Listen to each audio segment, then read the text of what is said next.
สบายดีทุกคนเนาะนี่ก็คือสิมาถ่ายบอลอยู่ให้เบิ่งเด้ออันนี้ก็สิเป็นห้องน้ำเนาะนี่ก็สิเป็นบอลล้างถ้วยนี่ทางมาทางนี้ก็เป็นมงยูเนาะนี่ที่ห้องโอ้ยเดี๋ยวก็เหยียบงูดอกงูลายอยู่นี่นะต้นมะพร้าวดกโอ้ยแมวน้อยเอ้ยแมวก็โคตรลายได้คนพม่าก็จะเลี้ยงแมวลายมาเบิ่งพักบัวเขาปลูกเลยลายเหมือนเติบแล้วเนาะ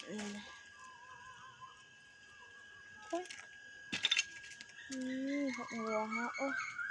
เป็นไรวะนี่บอกนี่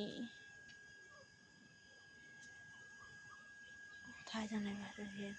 นี่คือผักบัวนะกำลังงามดินมันกะบ่ได้เหลืองบ่ได้เพราะว่าดินเป็นดินชีเหนียวนะแม่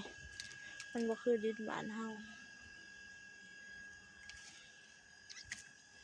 อันนี้สิเป็นน้องน้ำด้วยนี่มันก็จะเลี้ยงปลานะ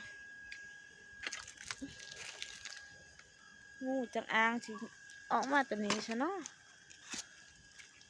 โอ้มีน้ำเชยได้หมกผาวนะ